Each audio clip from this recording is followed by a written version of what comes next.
महाराष्ट्र के कोल्हापुर में लोगों ने अचानक जियो को बॉयकॉट करना शुरू कर दिया। लोग अपने मोबाइल नंबर दूसरी कंपनियों में पोर्ट कराने लगे और कोल्हापुर के नंदिनी गांव के लोग सड़कों पर उतर आए, जियो के खिलाफ प्रदर्शन करने लगे। लेकिन ये इतना सब कुछ हो क्यों रहा है? इसकी वजह है माधुरी या कहूँ महादेवी। क्या आप जानते हैं ये कौन है? शायद ये तस्वीरें देखकर आप अंदाज़ा लगा पाएंगे। ये पोस्टर्स, हज़ारों लोगों की ये भीड़ और ये आंसू इंसानों से जुड़े किसी मुद्दे के लिए नहीं, बल्कि 36 साल की एक हथिनी के लिए है जिसका नाम माधुरी है। और वजह है माधुरी नाम की हथिनी को कोल्हापुर के गांव से वंतारा ले जाया जाना, जो अनंत अंबानी का ब्रेन चाइल्ड है। दरअसल माधुरी हथिनी कोल्हापुर में शिरोल तालुका के नंदिनी गांव के प्राचीन जैन मठ में सालों से रह रही थी। मठ के लोग कहते हैं कि यहाँ 600 साल से हाथी रखने की परंपरा रही है और माधुरी मठ की शान ही नहीं, लोगों की भावनाओं से भी जुड़ी हुई थी।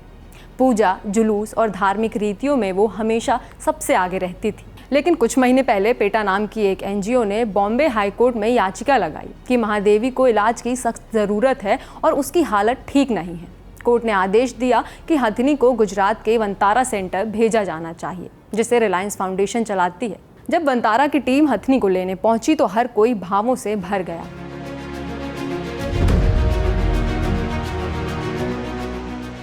तस्वीरें देखकर किसी का भी दिल पसीज जाएगा। बताया गया कि उसकी विदाई में हजारों लोग शामिल हुए। पूरे गांव में उदासी छा गई। माधुरी को फूलों से सजाया गया।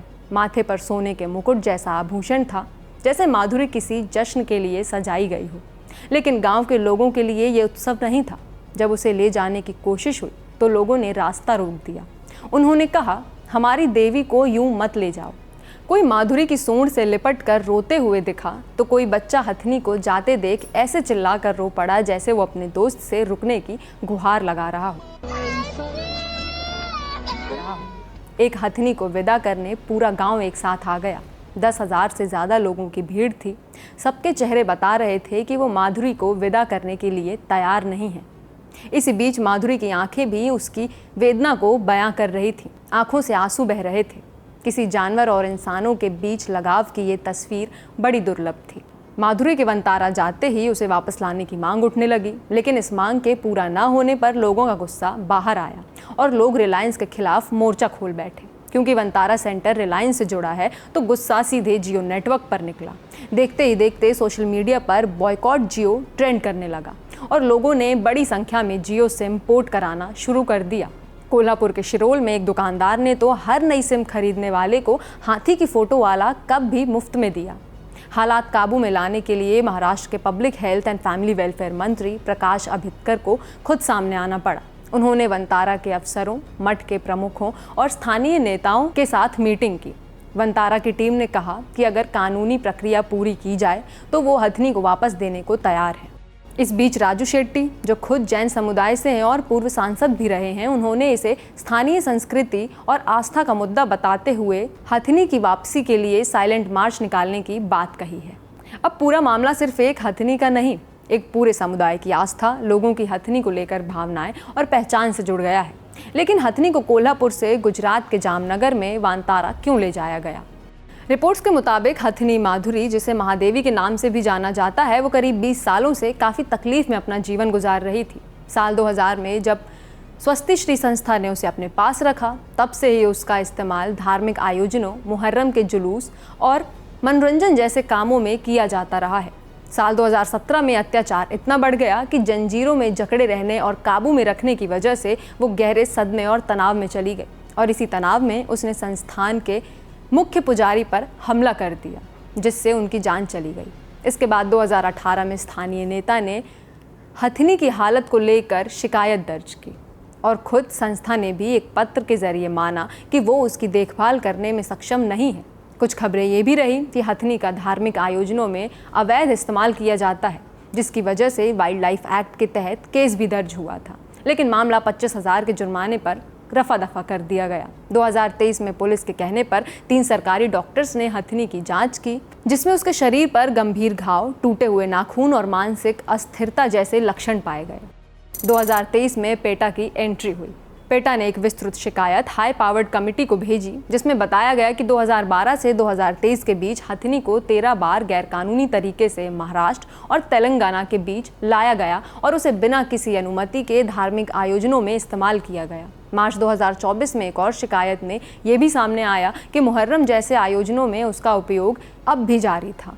जून 2024 में एचपीसी की टीम ने संस्थान का दौरा कर 3 महीने में हालात सुधारने का समय दिया, लेकिन जून के अंत तक आई रिपोर्ट में हथिनी की हालत जस की तस थी। उसे अब भी फूट रॉट, खुले घाव और मानसिक तनाव झेलना पड़ रहा था। नवंबर में की गई अगली जांच में पाया गया कि सिर्फ दिखावटी बदलाव किए गए थे, असली समस्याएं अब भी बनी हुई थी। इस पर दिसंबर 2024 में एचपीसी ने अंतिम आदेश जारी करते हुए हथिनी को वनतारा को सौंपने का आदेश दिया ताकि उसे विशेषज्ञों की देखरेख में रखा जा सके। जून 2025 में संस्थान की आपत्तियों को खारिज करते हुए कमेटी ने दोहराया कि हथिनी का कल्याण धार्मिक परंपराओं से कहीं ज़्यादा महत्वपूर्ण है। जुलाई 2025 में बॉम्बे हाई कोर्ट ने संस्थान की याचिका खारिज कर दी और 2 हफ्ते में ट्रांसफ़र सुनिश्चित करने का आदेश दिया। फिर 28 जुलाई को सुप्रीम कोर्ट ने भी इस फैसले को बरकरार रखा और ट्रांसफ़र की अंतिम समय सीमा तय की। अदालत की निगरानी में जुलाई 2025 के अंत में हथिनी को आखिरकार वनतारा भेज दिया गया। जब किसी ने पहली बार सुना कि गुजरात में वनतारा नाम की किसी जगह पर एक हथिनी को ले जाया जा रहा है, तो ज़्यादातर लोगों को यही सवाल था, ये वनतारा आखिर है क्या? दरअसल वनतारा एक वाइल्ड लाइफ रेस्क्यू और रिहैबिलिटेशन सेंटर है जिसे रिलायंस इंडस्ट्री और रिलायंस फाउंडेशन ने बनाया है।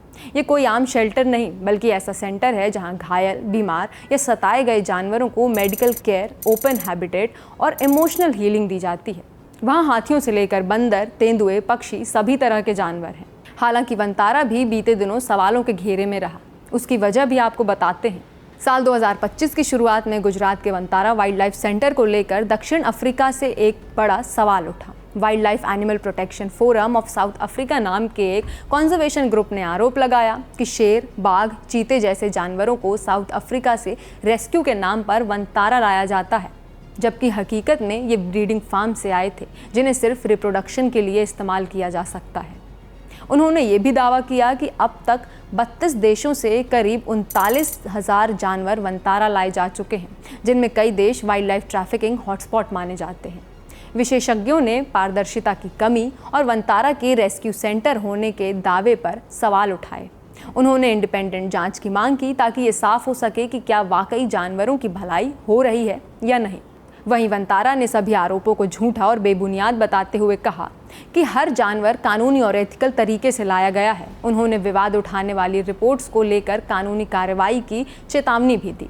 हालांकि इस मामले में लोगों के विरोध को देखते हुए महाराष्ट्र के मुख्यमंत्री देवेंद्र फडणवीस ने कहा कि ये सब सुप्रीम कोर्ट के आदेश पर हुआ है, इसमें सरकार की भूमिका नहीं है, लेकिन वो लोगों की भावनाओं को समझते हैं और इसे लेकर इस मुद्दे से जुड़े विधायकों के साथ बैठक करेंगे।